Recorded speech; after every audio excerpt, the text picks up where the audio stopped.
Hey guys, what's up? कैसे हैं आप सभी लोग? बहुत बहुत स्वागत है आपका आज के इस अमेजिंग से सेशन में। So we are doing fast track taxation for CA Intermediate May 23। हम लोग पूरा का पूरा टैक्सेशन कवर कर रहे हैं। जितने भी स्टूडेंट्स यहाँ पर नए हैं, मतलब फास्ट ट्रैक टैक्सेशन का लेक्चर नंबर 2 है। And from today will be starting with new chapter income from house property. Income from house property का लेक्चर नंबर 1 यहाँ पर आप लोगों को दिया हुआ है। जितने भी स्टूडेंट्स नए हैं, आप लोग यहाँ पर मेरे बारे में थोड़ी सी इंफॉर्मेशन ले सकते हो। ये मेरा शेड्यूल है। मैं रोज रात को 9 बजे यहीं पर ये फास्ट ट्रैक टैक्सेशन बैच के साथ आता हूं। जितने लोगों ने भी अभी ज्वाइन किया होगा, आप लोगों को अभी थोड़ा सा आप वेट करो, आपको पूरा इसके बारे में पता चल जाएगा।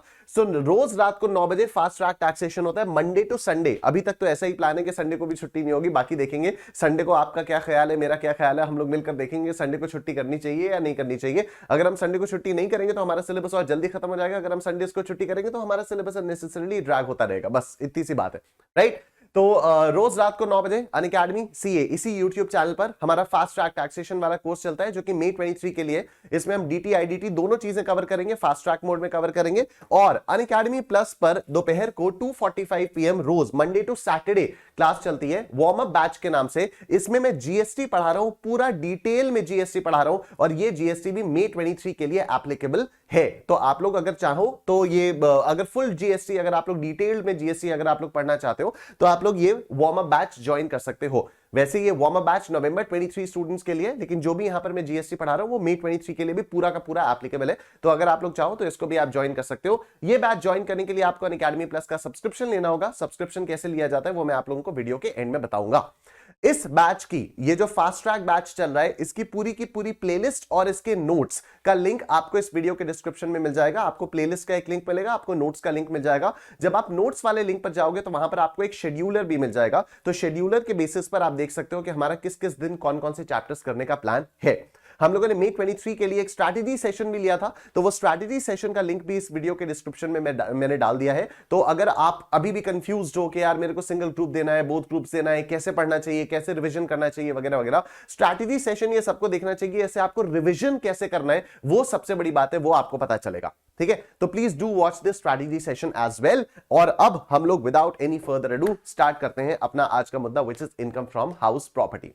तो कल की क्लास में हम लोगों ने basics of taxation and tax rates देखा था। उसमें बेसिक्स में मैंने आप लोगों को बताया था कि 5 हेड्स होते हैं इनकम के।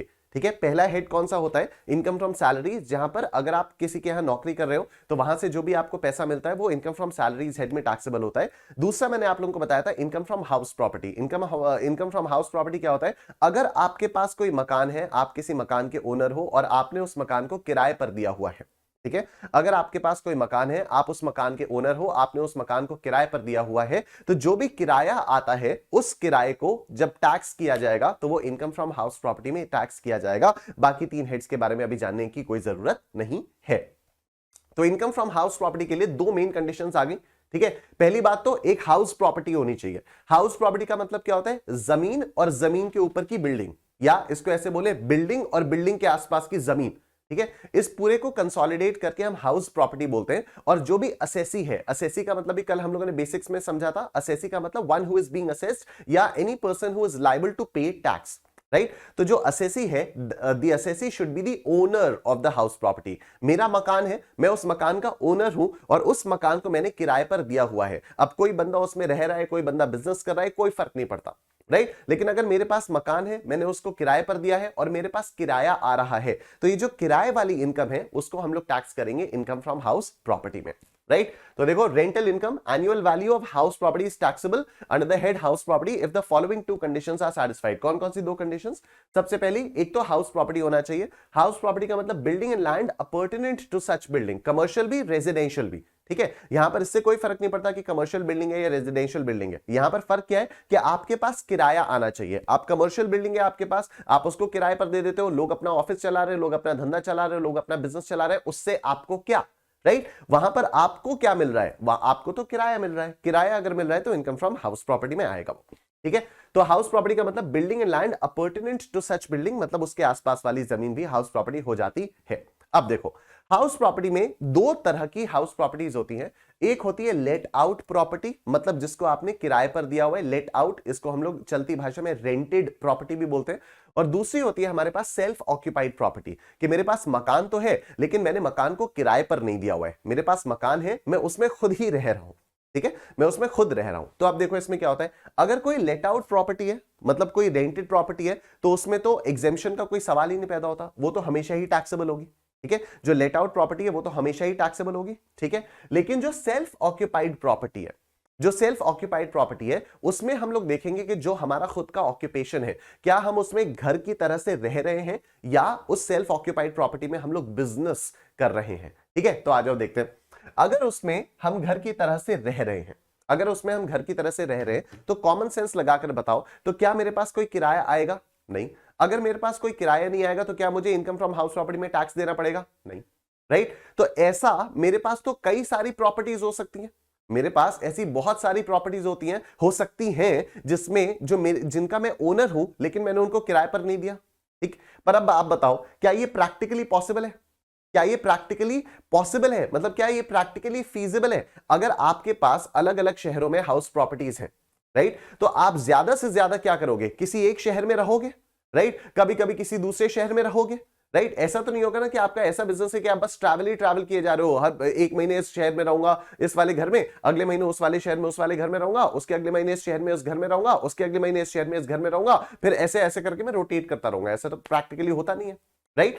तो यहां पर सरकार ने कहा है कि आपके पास अगर सेल्फ ऑक्यूपाइड रेजिडेंशियल प्रॉपर्टी है, अगर आप रेजिडेंशियल प्रॉपर्टी में सेल्फ ऑक्यूपाइड कर रहे हो और उसको यूज कर रहे हो एज योर सेल्फ रेजिडेंस, तो सिर्फ दो प्रॉपर्टीज को हम मानेंगे कि उस पर कोई टैक्सेबल इनकम आपकी नहीं आ रही है, ओनली टू प्रॉपर्टीज। ठीक है, तो जैसे मेरा एक मकान यहां पर प्रयागराज में, एक मकान मेरा नोएडा में है, तो अगर मैं नोएडा वाली मकान और यहां पर इन दोनों मकानों को मैं कह सकता हूं कि हाँ ये सेल्फ ऑक्यूपाइड प्रॉपर्टीज है जिन पर कोई टैक्सेबल वैल्यू नहीं आएगी अगर मैंने उसको किराए पर नहीं दिया है तो, राइट। लेकिन अगर उसके बाद कोई भी होती है, सपोज मेरे पास 3 मकान है, ठीक है, सपोज मेरे पास 3 मकान है, तीनों को मैं कह रहा हूं कि मैंने किराए पर नहीं दिया और जेन्युइनली मैंने तीनों मकानों को किराए पर नहीं दिया, तब क्या होगा? तब सरकार कहेगी कि 2 पर हम कोई टैक्स नहीं लगाएंगे, तीसरे को हम मान लेंगे कि वो आपने किराए पर दिया है और उस पर टैक्स लगाएंगे। ठीक है, तीसरी वाली जो हाउस प्रॉपर्टी है उसको हम मान लेंगे कि आपने उसको किराए पर दिया है और किराए वाली इनकम हम कैलकुलेट करेंगे और इनकम कैलकुलेट करने पर उस पर टैक्स लगाएंगे। अब आपके मन में सवाल आ रहे होंगे, सर ऐसे कैसे हो सकता है, कैसे होगा, क्या प्रोसेस होगा, कौन से वाले को मानेंगे रेंटेड है, किस वाले को मानेंगे सेल्फ ऑक्यूपाइड है, और ये रेंट कैलकुलेट कैसे किया जाएगा, इनकम टैक्स कैसे कैलकुलेट किया जाएगा, वगैरह वगैरह, वो हम लोग अभी देखेंगे।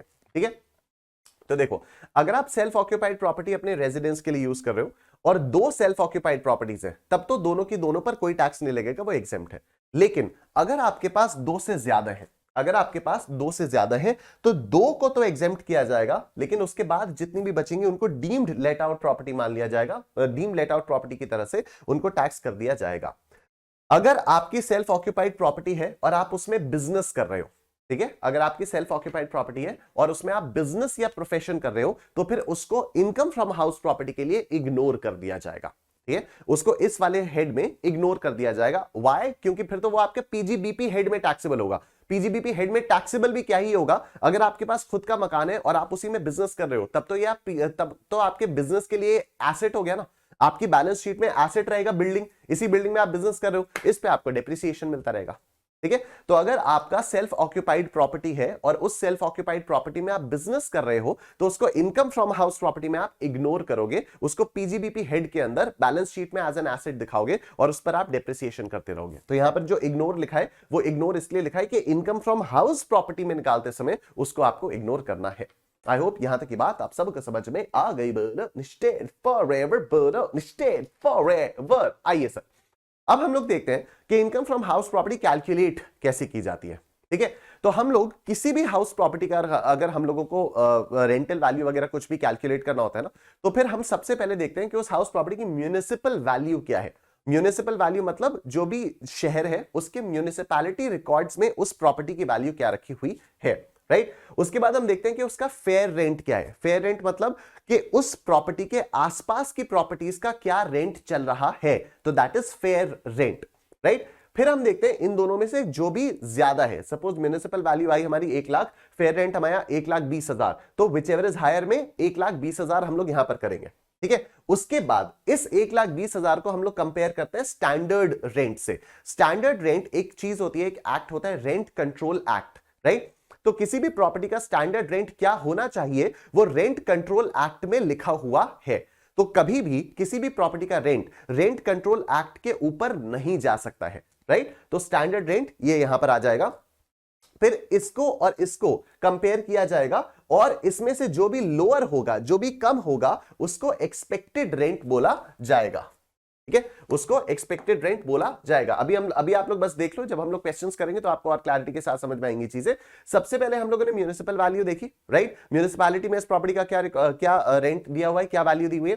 फिर हम फेयर रेंट देखेंगे। फेयर रेंट का मतलब कि इसके सिमिलर प्रॉपर्टीज में, इसी एरिया में जो आसपास की प्रॉपर्टीज है, उनका क्या रेंट चल रहा है। इन दोनों में से हम देखेंगे जो भी ज्यादा है। उसके बाद हम स्टैंडर्ड रेंट होता है रेंट कंट्रोल एक्ट के मुताबिक। उसके बाद इसमें से और इसमें से जो भी कम होगा उसको एक्सपेक्टेड रेंट बोल दिया जाएगा, ठीक है। तो lower of higher of municipal value और fair rent and standard rent, right. तो इन दोनों में से जो भी लोअर होगा उसको एक्सपेक्टेड रेंट बोल दिया जाएगा। और फिर हम देखेंगे कि एक्चुअली आपको रेंट मिल कितना रहा है, ठीक है, एक्चुअल रेंट आपका है कितना। और फिर एक्सपेक्टेड रेंट और एक्चुअल रेंट में से जो भी ज्यादा होगा वो आपकी ग्रॉस एनुअल वैल्यू कहलाएगी। बिल्कुल आप लोग परेशान मत हो, ये जब इनिशियली हम लोग देखते हैं तो फिर थोड़ा सा कंफ्यूजिंग सा लगता है, but once you get into the habit of doing the questions ना, तो ये सारी चीजें बहुत आसान हो जाती हैं। और अभी हम लोग आज वाली क्लास में और कल वाली क्लास में काफी सारे क्वेश्चंस करेंगे, and this I am telling to all those who haven't studied taxation at all पहले, ठीक है। जिन लोगों ने पहले पढ़ा हुआ है उन लोगों को तो पता है कि एक बार सॉल्व करने चलो तो फिर ये आदत सी बनी जाती है, तो कोई प्रॉब्लम इसमें है नहीं,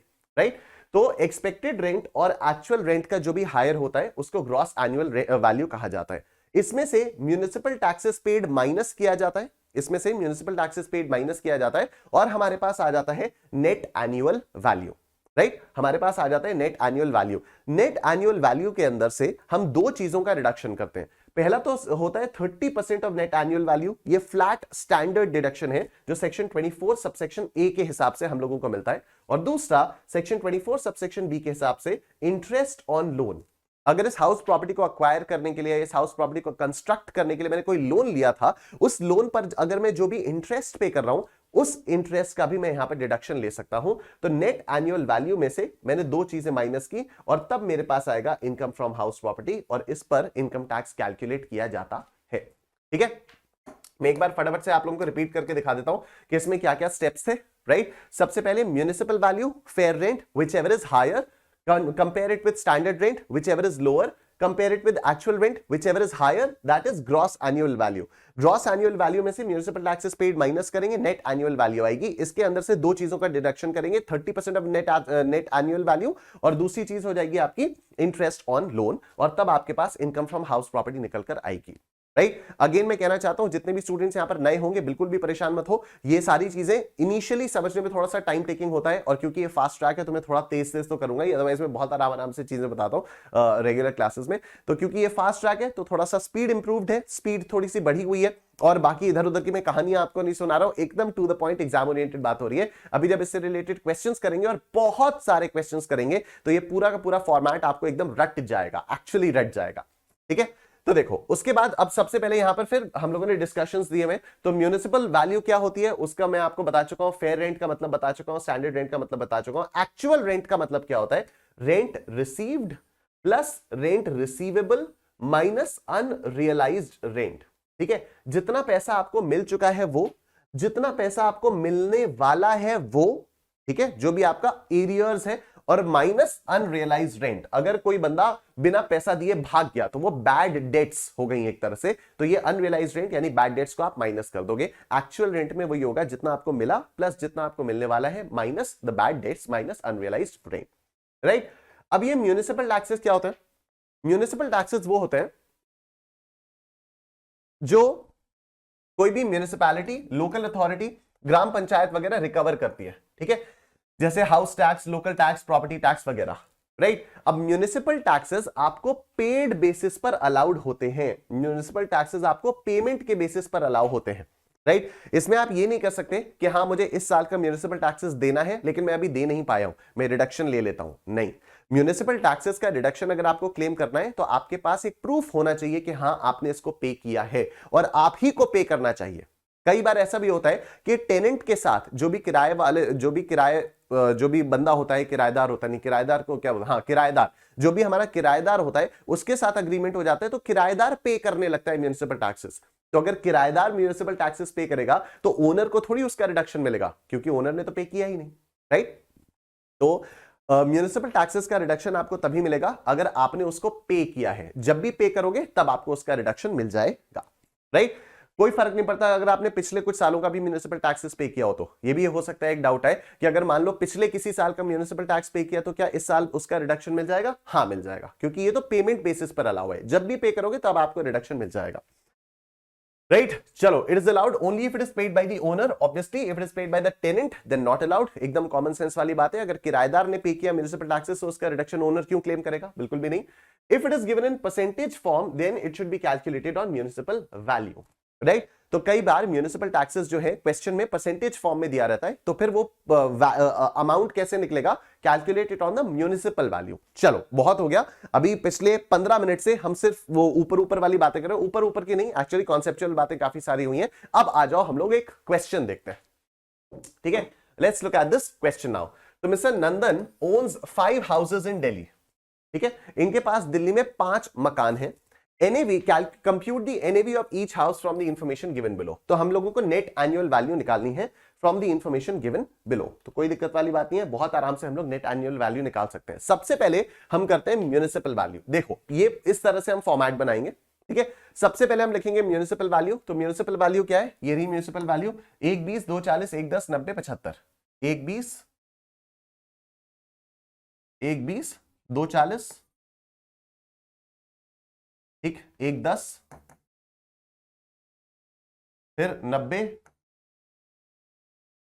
और उसके बाद 75, ठीक है। ये आप लोगों को नोट्स मिल जाएंगे ना। आप ये स्टार्टिंग में मैंने बताया था कि वीडियो के डिस्क्रिप्शन में नोट्स का लिंक पिन है, वहां पर जाके आप इनकम फ्रॉम हाउस प्रॉपर्टी के नोट्स को डाउनलोड कर सकते हो, राइट। और यहां पर मैं पूरे नोट्स के कुछ ही कुछ क्वेश्चंस कराऊंगा। तो नोट्स में आप लोग देखोगे कि जो जो क्वेश्चंस मैं यहां पर डिस्कस करवा रहा हूं उन नोट्स के सॉल्यूशंस में मैंने ब्लैंक स्पेसेस छोड़ रखे हैं, जिससे आप लोग प्रिंट करवा के उनको फिल कर पाओ, राइट। और आगे पीछे के जो भी क्वेश्चंस हैं वो पूरे के पूरे आपको सॉल्व्ड दिए हैं, तो उन वो सॉल्व्ड क्वेश्चंस को आप खुद से ट्राई कर सकते हो। तो जितने भी क्वेश्चंस हम लोग यहां पर फास्ट ट्रैक क्लासेस में करेंगे उन क्वेश्चंस के बेसिस पर आप बाकी के क्वेश्चंस खुद से अटेम्प्ट कर सकते हो, राइट। चलो अब फेयर रेंट देखो। तो फेयर रेंट ये दिया हुआ है 1.5 लाख 2 40, 1.5 लाख 2 40, उसके बाद 1 14 1 14, फिर 84 84 और उसके बाद 80, ठीक है। अभी हम लोगों को क्या करना है? अभी हम लोगों को करना है इन दोनों में से जो भी हायर है, हायर ऑफ 1 and 2। तो हायर ऑफ 1 and 2 क्या आएगा? यहां पर तो 1,50,000 आएगा, ठीक। यहां 2,40,000 ही रहेगा, तो क्या हो गया? उसके बाद यहां पर 1,14,000 रहेगा। अरे भूत, ये अंशुल सर का डरना जरूरी है वाला। यहां पर 90,000 रहेगा और यहां पर 80,000 रहे, ठीक है। 90,000 आ गया और यहां पर 80,000 आ गया। अब आप स्टैंडर्ड रेंट देखो। तो स्टैंडर्ड रेंट ये दिया हुआ है 1,08,000, स्टैंडर्ड रेंट दिया है 1,08,000, ठीक है। यहां पर नॉट एप्लीकेबल, चलो जी अच्छी बात है। उसके बाद 1,40,000, 1,40,000 फिर नॉट एप्लीकेबल, ओके। और फिर 78, फिर ये आ जाता है आपका 78,000। अब इसमें से एक्सपेक्टेड रेंट कैसे आएगा? Lower of 3 and 4। तो इसका और इसका जो भी कम होगा वो आपका एक्सपेक्टेड रेंट होगा। तो इसमें कम क्या है? 1,08,000 कम है, ठीक है।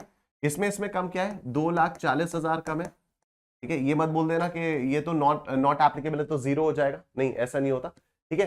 तो एक्सपेक्टेड रेंट क्या हो गया? 1,08,000 2,40,000। इन दोनों में से 1,14 और 1,40 में क्या लोअर है? 1,14 लोअर है, ठीक है। यहां पर वही 90,000 है, या क्यों गायब हो जा रहे हो? और यहां पर ये 78,000, ठीक है। यहां पर 78,000 है। अब एक्चुअल रेंट रिसीवेबल 180 210, 180 फिर 2,10,000, 2,10,000, 1,20,000, 1,20,000 20,000, फिर 1,08,000, 1,08,000, और फिर ये 72,000, फिर ये आ गया आपका 72,000, राइट। ग्रॉस एनुअल वैल्यू कैसे आएगी? इन दोनों में से जो भी हायर वैल्यू होगी वो आ जाएगी। तो 1,80,000, फिर यहां पर 2,40,000, ठीक, फिर यहां पर 1,20,000, फिर यहां पर 1,08,000, और यहां पर 78,000। ये आ गई आपकी ग्रॉस एनुअल वैल्यू, ठीक है, ये आ गई आपकी gross annual value. I think यहां तक किसी को कोई दिक्कत नहीं होनी चाहिए। अब उसके बाद आपको म्युनिसिपल टैक्सेस लेस करने। म्युनिसिपल टैक्सेस आपको दिए हुए 10%। अब कई सारे लोग यहां पर गलती क्या करते हैं कि 10% 180 का लगा देते हैं, ठीक है। 10% 180 का नहीं लगाना है, 10% लगाना है म्युनिसिपल वैल्यू का, राइट। तो ये म्युनिसिपल टैक्सेस है। म्युनिसिपल टैक्सेस की अगर परसेंटेज दी हुई है तो परसेंटेज के बेसिस पर अगर आपको कैलकुलेट करना है तो आपको कैलकुलेट करना है on the municipal value, right. तो 10% ऑफ 1,20,000, तो 12,000 रुपए का यहां पर ये माइनस किया जाएगा, राइट। उसके बाद 12% ऑफ म्युनिसिपल वैल्यू 2,40,000। तो कैलकुलेटर देवता को सबसे पहले तो बुला लूं मैं, ठीक है। 2,40,000 का 12% कितना आता है? ये 28,800 आता है, 28,800। उसके बाद 15% ऑफ 1,10,000, 15% ऑफ 1,10,000, 1,10,000 का 15%, ये कितना आता है? 16,500, 16,500। उसके बाद 8% ऑफ 90,000। म्युनिसिपल टैक्सेस हमेशा म्युनिसिपल वैल्यू पर कैलकुलेट किया जाएगा। तो 90,000 का 8%, 90,000 का 8%, ये आ गया 7,200, 7,200। और उसके बाद 12% ऑफ 75,000, 75,000 का 12%, 75,000 का 12%, दिस इज 9,000, दिस इज 9,000, ठीक है। अब आप माइनस कर लोगे आराम से। तो 180 माइनस 12, 180 माइनस 12, ये आएगा 168, 168, ठीक। 240 माइनस 28,800, 240 माइनस 28,800, दिस इज 211,200, 211,200। फिर 120 माइनस 16,500, 120 माइनस 16,500, ये कैसे आता है? ये आता है 103,500, 103,500, ठीक है। और उसके बाद 108 माइनस 7,200, दिस इज 100,800। ये 103,500 था ना शायद, 103,500 था ये। और ये क्या है? 100,800, 100,800, क्या हो रहा है यार।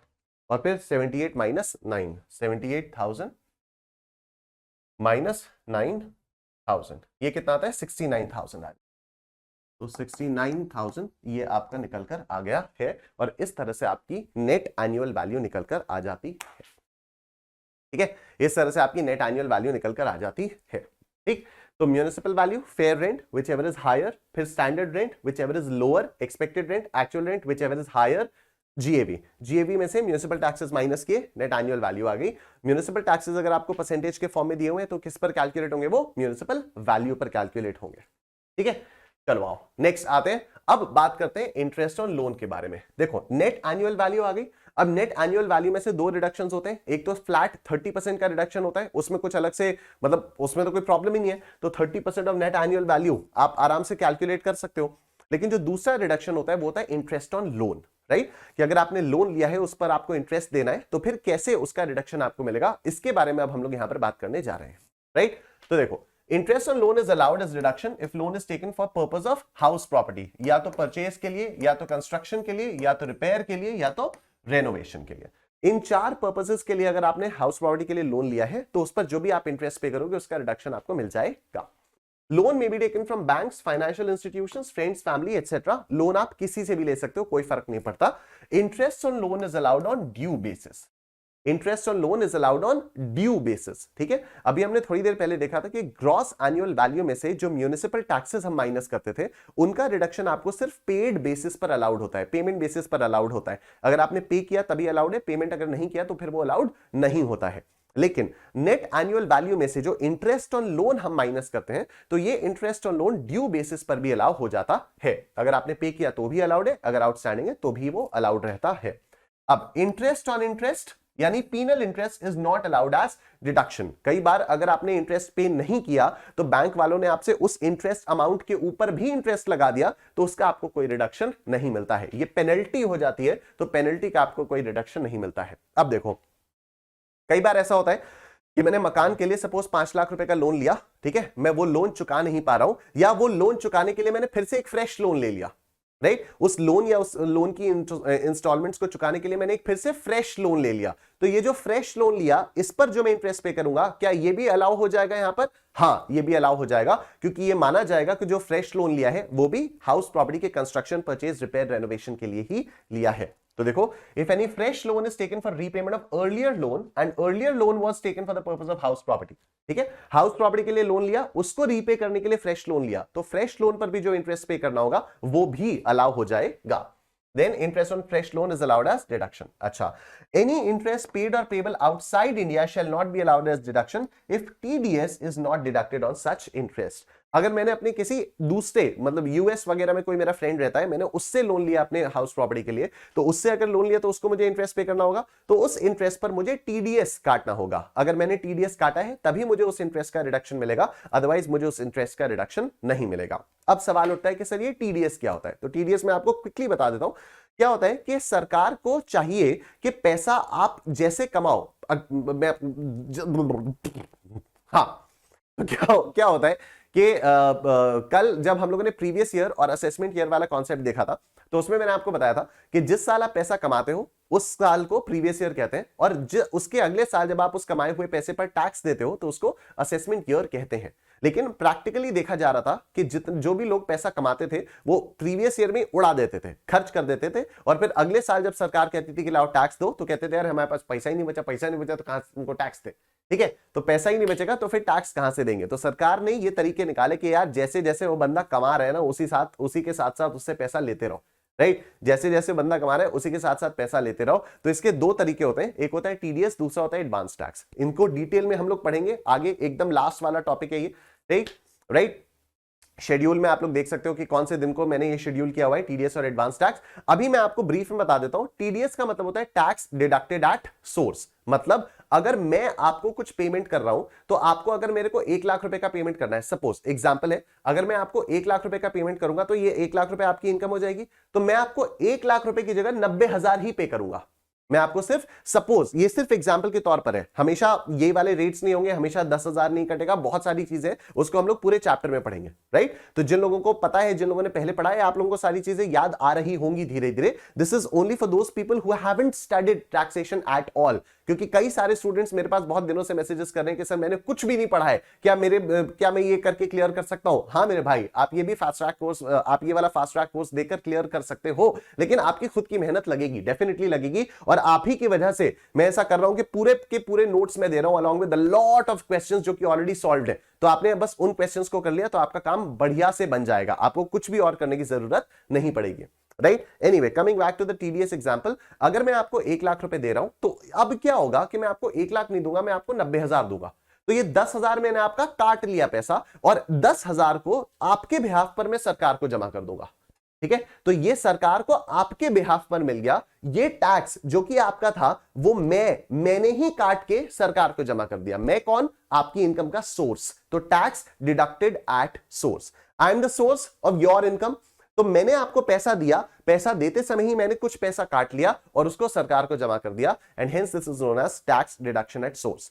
तो इस वाले पॉइंट में ये बोला है कि अगर आपने किसी यूएस के फ्रेंड से या किसी भी फॉरेनर से आपने लोन लिया, कि बैंक किसी फॉरेन बैंक से आपने लोन लिया, तो उसको जब आप इंटरेस्ट पे करोगे तो आपको पहले टैक्स काटना पड़ेगा। अगर आपने टैक्स काटा है तभी आपको उसके इंटरेस्ट का रिडक्शन मिलेगा, अदरवाइज उस इंटरेस्ट का रिडक्शन आपको नहीं मिलेगा, ठीक है। अब कितने लिमिट तक, what is the limit of interest on loan, क्या हम कितने भी करोड़ों रुपए का इंटरेस्ट ऑन लोन का डिडक्शन क्लेम कर सकते हैं? तो the answer is no, there are limits to it, right. देखो, अगर आपका मकान लेट आउट है, अगर आपका मकान जो है वो लेट आउट प्रॉपर्टी है, ठीक है, कि आपने उसको किराए पर दिया हुआ है, तब तो there is no limit at all, तो फिर आप जितना भी आपका इंटरेस्ट है पूरा का पूरा इंटरेस्ट आपको मिल जाएगा, ठीक है। अगर आपकी प्रॉपर्टी लेट आउट प्रॉपर्टी है या फिर deemed to be let out property है, तो पूरे के पूरे इंटरेस्ट का आपको डिडक्शन बहुत आराम से मिल जाएगा। लेकिन अगर आपकी सेल्फ ऑक्यूपाइड प्रॉपर्टी है, अगर आपकी सेल्फ ऑक्यूपाइड प्रॉपर्टी है, तो दो सेल्फ ऑक्यूपाइड प्रॉपर्टी तक ही है, क्योंकि दो सेल्फ ऑक्यूपाइड प्रॉपर्टी के बाद तो जो भी सेल्फ ऑक्यूपाइड प्रॉपर्टी भी है उसको लेट आउट प्रॉपर्टी मान लिया जाता है, राइट।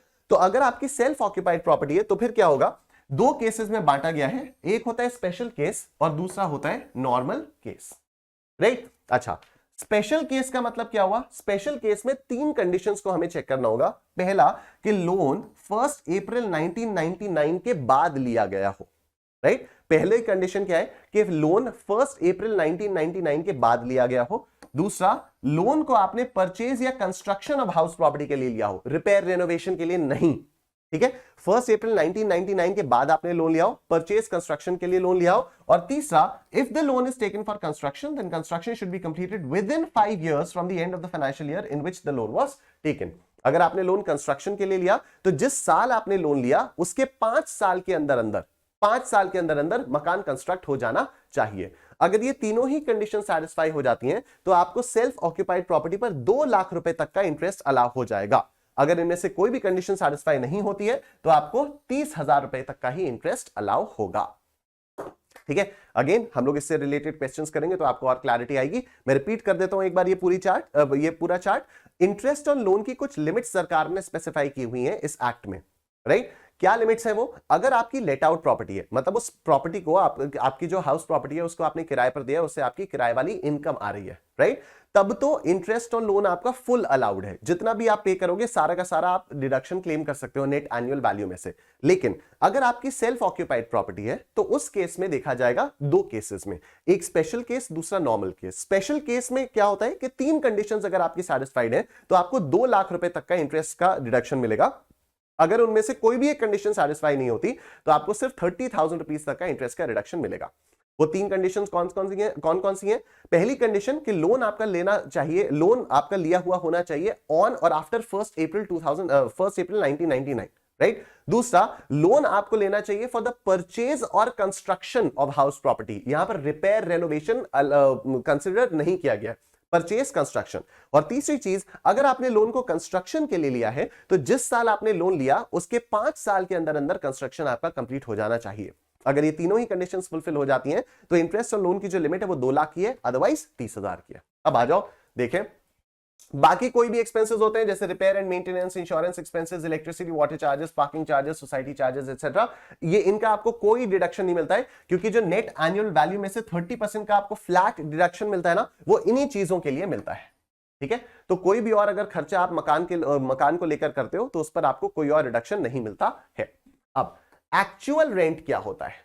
एक्चुअल रेंट होता है rent received plus rent receivable minus unrealised rent. ये हम लोगों ने देखा, राइट। तो रेंट रिसीव्ड जितना पैसा मेरे को मिल चुका है, प्लस रेंट रिसीवेबल जितना पैसा मेरे को मिलना है, माइनस ये बैड डेट्स अनरियलाइज्ड रेंट। तो अब यहां पर लॉ ने कहा है कि ये बैड डेट्स का रिडक्शन हम आपको तभी अलाउ करेंगे, बैड डेट्स हम माइनस करने के लिए आपको तभी अलाउ करेंगे अगर रूल 4 की 4 कंडीशंस प्रॉपरली आपने सेटिस्फाई की होंगी तो, राइट। देखो, unrealized rent means rent which is not recovered by the owner from the tenant. It is like bad debts of bank, right? It is deductible only if following 4 conditions of rule 4 are satisfied. तो rule 4 की 4 conditions कौन कौन सी हैं? पहली condition है tenancy should be bona fide. Tenancy should be bona fide का मतलब जो भी किराएदार था वो अपनी मर्जी से आपके पास आकर रुका था, आपने उसको बंदी बनाकर नहीं रखा था, ठीक है। अगर ऐसा है, पहली कंडीशन हो गई कि किराएदार अपनी मर्जी से आकर आपके मकान में रुका हुआ था। दूसरा, tenant should have vacated the house property. आपका जो किराएदार है उसको आपका घर छोड़ के जा चुका होना चाहिए। ऐसा मत बोल देना कि ये टेनेंट है, इसी मकान में रह रहा है और आपने कहा ये तो पैसे नहीं दे रहा तो अनरियलाइज्ड रेंट में इसको माइनस कर दो। ऐसा नहीं होगा, क्योंकि जब तक वो मकान में आपके रह रहे तब तक तो आप रिकवर कर सकते हो ना उसको। तीसरा, such tenant should not occupy any other house property of the same assessee. Again a very logical condition. मेरा प्रयागराज वाले मकान में कोई बंदा रह रहा था, ठीक है, यहां का रेंट उसने नहीं दिया और यहां का रेंट छोड़ के वो मेरे नोएडा वाले मकान में जाकर रहने लग गया, ठीक है। अब मैं बोलूं कि नहीं नहीं ये तो बैक डेट्स हो गया। बैक डेट्स कैसे हो गया? मेरी ही किसी दूसरी हाउस प्रॉपर्टी में वो बंदा रह रहा है, तो मैं अभी भी उससे रिकवर तो कर ही सकता हूं ना, राइट? ओके। और चौथा, reasonable steps should have been taken for recovery of unrealised rent. और अगर वो बंदा वाकई छोड़ के भाग चुका है तो I should have taken reasonable steps. अब रीजनेबल स्टेप्स क्या है वो वहां पर मेंशन है, हम लोगों को यहां पर बिल्कुल परेशान होने की जरूरत नहीं है। हमारे लिए बस यही होगा कि क्वेश्चन में दिया रहेगा कि रीजनेबल स्टेप्स लिए गए या नहीं लिए गए, या फिर क्वेश्चन में मेंशन होगा कि हाँ इसने केस फाइल किया और केस में ऐसा हुआ वैसा हुआ वगैरह वगैरह वगैरह, राइट? तो कुल मिलाकर बात इतनी सी है कि रीजनेबल स्टेप्स आपको लेने चाहिए। तो अगर ये चार कंडीशन सैटिस्फाइड हैं तब तो अनरियलाइज्ड रेंट आप यहां पर माइनस करोगे, अदरवाइज आप अनरियलाइज्ड रेंट को यहां पर माइनस नहीं करोगे, ठीक है। तो कौन कौन सी चार कंडीशन एक बार क्विकली हम लोग देखते हैं फिर से। पहली condition, tenancy should be bona fide, मतलब वो अपनी मर्जी से आकर रुका था। Tenant should have vacated the house property, मतलब वो आपका घर छोड़कर जा चुका है। तीसरी condition, such tenant should not occupy any other house property, मतलब वो आप ही के किसी दूसरे घर में नहीं रुका है। और चौथी कंडीशन कि आपने रीजनेबल स्टेप्स लिए हैं कि वो आप अनरियलाइज्ड रेंट को रिकवर कर पाओ। अगर उसके बावजूद आप अनरियलाइज्ड रेंट को रिकवर नहीं कर पाए हो तभी हम आपको उसका रिडक्शन देंगे, अदरवाइज रिडक्शन नहीं देंगे। अब आ जाओ क्वेश्चन नंबर 3 हम लोग यहां पर देखते हैं। तो अब आपको और थोड़ी सी क्लैरिटी के साथ चीजें यहां पर समझ में आने लग जाएंगी। देखो, Anirudh has a property whose municipal valuation is 1,30,000 rupees per annum. तो साल भर की म्यूनिसिपल वैल्यू कितनी हो गई? 1,30,000। Fair rent is 1,10,000 per annum and the standard rent fixed by rent control act is 1,20,000 रुपए पर एनम, ठीक है। Municipal value, fair rent, standard rent दे दिया आपको। The property was let out for a rent of 11,000 रुपए per month throughout the previous year. तो पिछले पूरे साल इसने प्रॉपर्टी को लेट आउट किया था 11,000 रुपए पर मंथ पर। Unrealized rent for 11,000 rupees and all conditions prescribed by Rule 4 are satisfied. तो अनरियलाइज्ड रेंट कितना था? 11,000 था और रूल 4 की जितनी भी कंडीशन थी वो सारी की सारी सेटिस्फाई हो गई थी। He paid municipal taxes at the rate of 10% of municipal valuation. Interest on borrowed capital was 40,000 rupees for the year. Compute the income from house property of Anirudh for assessment year 23-24. बहुत आराम से ये वाला question अब हम लोग solve कर सकते हैं और अभी आपको एक कॉन्फिडेंस भी आएगा कि हाँ यार जो भी हम लोग पढ़ रहे हैं वो आपको समझ में आ रहा है, वो आप लोग बैठा पा रहे हो दिमाग में, ठीक है। तो लेट्स सी, सबसे पहले म्यूनिसिपल वैल्यू। तो what is the municipal value? The municipal value is 1,30,000 rupees per annum. तो म्यूनिसिपल वैल्यू मैंने यहां पर लिख दिया 1,30,000 रुपीज। उसके बाद फेयर रेंट इज 1,10,000 रुपीज। तो फेयर रेंट कितना आ गया? फेयर रेंट आ गया आपका 1,10,000 रुपए। अब इनमें से जो भी हायर है वो लेंगे हम, तो इनमें से हायर आ गया 1,30,000 रुपीज। उसके बाद हम लोग स्टैंडर्ड रेंट देखेंगे, तो स्टैंडर्ड रेंट है आपका 1,20,000 रुपए। स्टैंडर्ड रेंट है 1,20,000 रुपए। इनमें से जो भी लोअर होगा वो आपका एक्सपेक्टेड रेंट आएगा। एक्सपेक्टेड रेंट लोअर, तो ये हो गया 1,20,000 रुपए, ठीक है। ये हो गया 1,20,000 रुपए। अब उसके बाद ये हो गया एक्सपेक्टेड रेंट हो गया। नाउ एक्चुअल रेंट रिसीव्ड या रिसीवेबल, इसके लिए मैंने वर्किंग नोट 1 बनाया है, राइट। वर्किंग नोट 1 में रेंट रिसीव कितना हुआ? देखो 11,000 रुपए पर मंथ का रेंट था, राइट, और 11,000 रुपए अभी तक मिला नहीं है, मतलब 1 महीने का रेंट मिला नहीं है। अगर 1 महीने का रेंट नहीं मिला है मतलब 11 महीनों का रेंट मिल चुका है। तो देखो यहां पर क्या हो गया, 11,000 रुपए इंटू 11, 11,000 रुपए इंटू 11, इतना रेंट आपका मिल चुका है। 11,000 रुपए इंटू 11, 1,21,000 रुपए आपको मिल चुका है। 1,21,000 रुपए आपको मिल चुका है। 11,000 रुपए आपका रेंट रिसीवेबल है। 11,000 रुपए आपका रेंट रिसीवेबल है, ठीक है, मिलना बाकी है। तो कितना हुआ? 1,32,000 रुपीज ये हो गया। लेकिन फिर क्वेश्चन ने यहां पर यह भी दिया है कि ये 11,000 रुपए अनरियलाइज्ड था और reasonable steps, all condition prescribed by rule 4 are satisfied. तो ये 11,000 रुपए अनरियलाइज्ड रेंट हो गया। क्या इसका रिडक्शन आपको मिलेगा? हां, इसका रिडक्शन आपको अब मिल जाएगा। तो पहले 1,32,000 ही होगा, रेंट रिसीव्ड 1,21,000, ये तो मिल गया है। 11,000 मिलना बाकी है तो 1,32,000। अब देखा जाएगा कि नहीं 11,000 तो मिला नहीं और रूल 4 की सारी कंडीशन सैटिस्फाइड है। तो अब आप अनरियलाइज्ड रेंट यहां से 11,000 माइनस करोगे और ये आपका 1,21,000 रुपए निकलकर आएगा। ये मैंने इसीलिए बनाया जिससे आपको प्रेजेंटेशन समझ में आए, जिससे और आपको अंदर की चीजें समझ में आए। तो अब 1,21,000 रुपए आपका ये हो जाएगा एक्चुअल रेंट, 1,21,000 रुपए, और इन दोनों में से जो भी हायर होगा वो होगी आपकी ग्रॉस एनुअल वैल्यू। 1,21,000 रुपए आपकी ग्रॉस एनुअल वैल्यू निकलकर आ गई है। अब इसमें से आप 10% म्यूनिसिपल टैक्सेस पे करोगे, लेकिन क्या 10% ऑफ 1,21,000? नहीं, 10% ऑफ द म्यूनिसिपल वैल्यूएशन, यानी 10% ऑफ 1,30,000। तो 13,000 रुपए का आप म्यूनिसिपल टैक्सेस माइनस करोगे, तो 121 माइनस 13,000, ये कितना आया? ये आया 1,08,000, ये आया 1,08,000। ये आपकी नेट एनुअल वैल्यू निकलकर आ गई। अब इस नेट एनुअल वैल्यू में से दो डिडक्शंस आपको अलाउ होंगे। पहला 30% ऑफ नेट एनुअल वैल्यू, जो कि स्टैंडर्ड डिडक्शन है अंडर सेक्शन 24A, राइट? तो 30% ऑफ एनएवी, 1,08,000 का 30% कितना आता है? 1,08,000 का 30% आता है 32,400।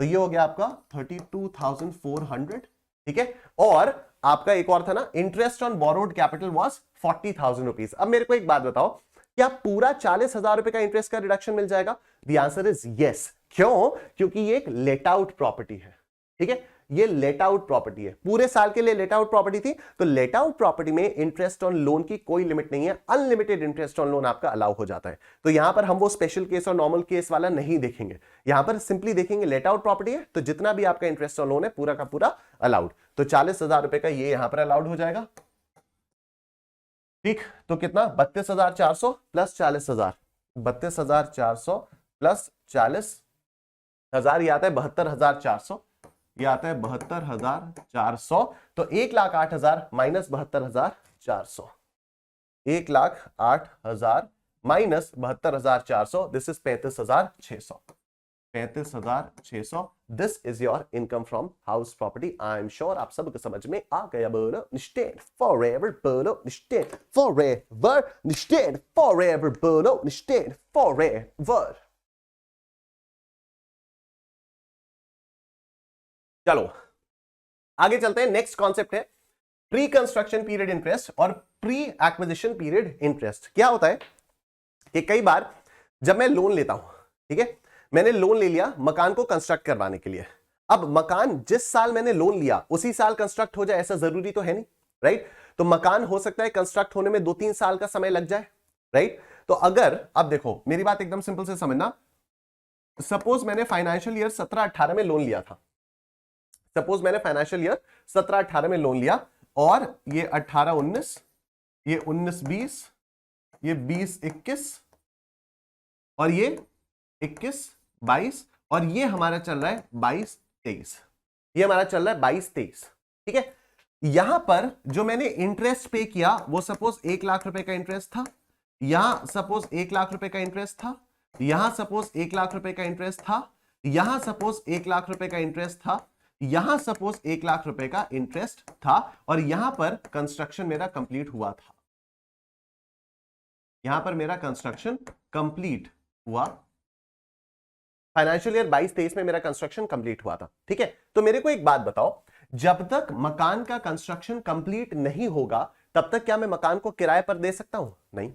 अगर तब तक मैं मकान को किराए पर नहीं दे सकता तो क्या तब तक मेरे को कोई रेंटल इनकम आएगी? नहीं, राइट? लेकिन ये मैं इतने सालों से 1-1 लाख रुपए का इंटरेस्ट तो देता आ रहा हूं ना, राइट? इसी को बोलते हैं pre construction period interest. Construction complete हुआ 22-23 में, लेकिन कंस्ट्रक्शन चल रहा था 17-18 से, राइट? तो अब ये जो 1-1 लाख रुपए मैंने इतना सारा पे किया, मुझे इसका डिडक्शन मिलना चाहिए ना? कॉमन सेंस लगाओ, मुझे इसका डिडक्शन मिलना चाहिए, राइट? क्योंकि मेरे पास, मैं रेंट तो यहीं से दे पाऊंगा। तो अब आप बोलोगे कि नहीं नहीं, इंटरेस्ट तो आपका जो इसी साल का था वही आपको रिडक्शन मिलेगा। नहीं, ऐसा नहीं होता। तो लॉ ने कहा कि ठीक है, आप एक काम करो, इस पूरे इंटरेस्ट को कैलकुलेट करो, जो प्री कंस्ट्रक्शन पीरियड इंटरेस्ट है। अब देखो, कंस्ट्रक्शन आपका फाइनेंशियल ईयर 22-23 में कंप्लीट हुआ, इट डजंट मैटर 1 अप्रैल को कंप्लीट हुआ या 31 मार्च को कंप्लीट हुआ, ठीक है। अगर इस साल कंस्ट्रक्शन आपका कंप्लीट हो गया तो इस साल का जो भी इंटरेस्ट होगा वो प्री कंस्ट्रक्शन पीरियड इंटरेस्ट नहीं माना जाएगा, ठीक है। जिस साल कंस्ट्रक्शन कंप्लीट हुआ उससे जस्ट पहले वाले साल तक ही प्री कंस्ट्रक्शन पीरियड इंटरेस्ट माना जाएगा। तो टोटल कितना आया? 1 2 3 4 5, 5 लाख का आपको ये मिला, 5 लाख का आपका प्री कंस्ट्रक्शन पीरियड इंटरेस्ट हुआ। अब सरकार कहती है कि इस 5 लाख का डिडक्शन हम आपको देंगे, सरकार कहती है कि इस 5 लाख का डिडक्शन हम आपको देंगे, लेकिन पूरा का पूरा डिडक्शन 22-23 में नहीं देंगे। पूरा का पूरा डिडक्शन 22-23 में नहीं देंगे। सरकार कहती है कि इसको हम 5 सालों में देंगे, इसको हम 5 सालों में देंगे। जो भी प्री कंस्ट्रक्शन पीरियड इंटरेस्ट है उसका रिडक्शन आपको 5 इयर्स में मिलता है फ्रॉम द ईयर जिस साल कंस्ट्रक्शन आपका कंप्लीट होता है, राइट। तो जैसे 5 लाख का ये हुआ तो इसको डिवाइडेड बाई 5 करो, इसको डिवाइडेड बाई 5 करो तो 1 लाख आता है, ठीक है, 1 लाख आता है। तो अब सरकार कहती है कि 22-23 में इसमें से हम सिर्फ 1 लाख का रिडक्शन आपको देंगे, फिर 23-24 में आपको एक और लाख का रिडक्शन देंगे, फिर 24-25 में हम आपको एक और लाख का रिडक्शन देंगे, फिर 25-26 में हम आपको एक और लाख का रिडक्शन देंगे, 1 2 3 4, और फिर 26-27 में हम आपको एक और लाख का रिडक्शन देंगे। This is how interest on pre construction period is allowed, right. अब देखो 22-23 में भी हो सकता है कोई इंटरेस्ट दिया हो, अलाउड होगा वो, ठीक है, बिल्कुल अलाउड होगा। 23-24 में भी हो सकता है कोई अलग से इंटरेस्ट दिया हो, बिल्कुल अलाउड होगा, ठीक है। जब तक लोन पे नहीं किया है तब तक जो भी इंटरेस्ट आप पे करो वो तो अलाउड होगा। पॉइंट यहां पर ये नहीं था कि 22-23 का इंटरेस्ट अलाउ होगा या नहीं होगा, वो तो होगा ही होगा।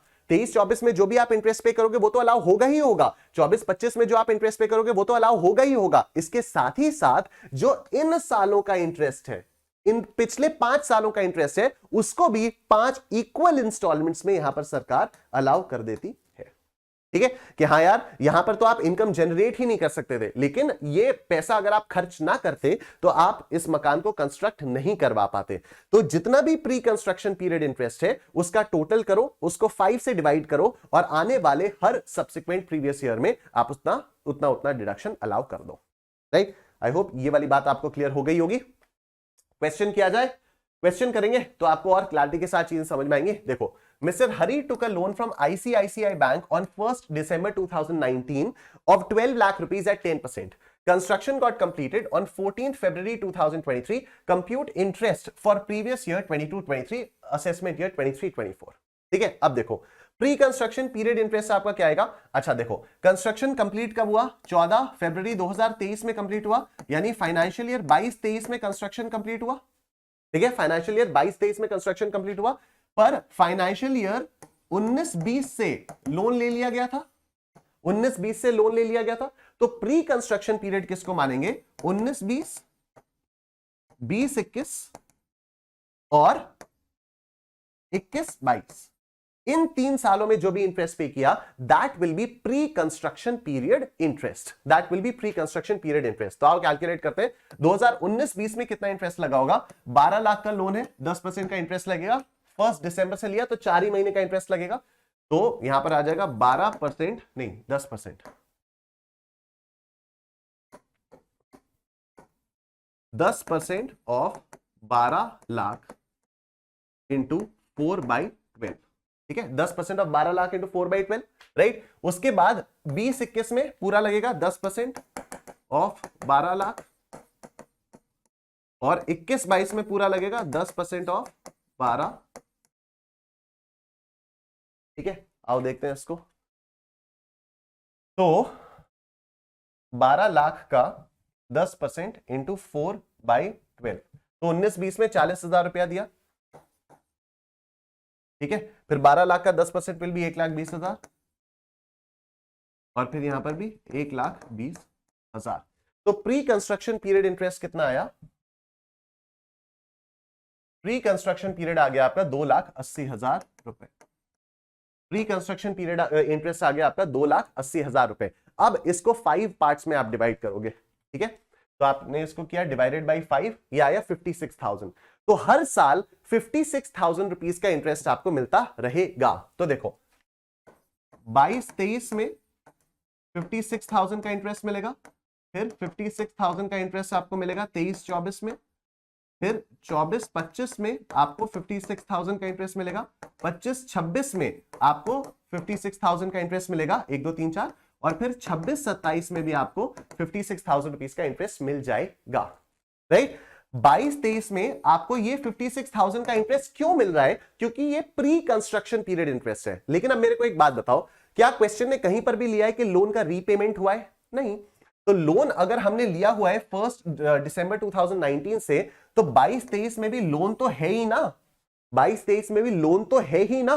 तो अगर लोन है तो 10% ऑफ 12 लाख रुपए 22-23 में भी तो पे करना होगा, ऑफ कोर्स करना होगा, राइट। तो 1,20,000 और पे करना होगा, 1,20,000 और पे करना होगा। तो टोटल इंटरेस्ट जो 22-23 में आपको मिलेगा वो होगा 1,76,000 रुपए का, वो होगा 1,76,000 रुपए का। तो pre construction interest to be allowed every year ये आएगा 2,80,000 डिवाइडेड बाई 5, तो दिस इज 56,000। 56,000 का तो ये होगा interest for the previous year 22-23, 10% of 12 lakh रुपए, 10% ऑफ 12 लाख रुपए, तो ये आ जाएगा आपका 1,20,000, 1,20,000। तो 22-23 में जो टोटल इंटरेस्ट का रिडक्शन आपको मिलेगा that will be 1,76,000। I am sure आप सबको समझ में आ गया। बोलो निश्चित फॉरएवर, बोलो निश्चित फॉरएवर, निश्चित फॉरएवर, बोलो निश्चित फॉरएवर। नेक्स्ट आ जाओ, इधर देखते हैं।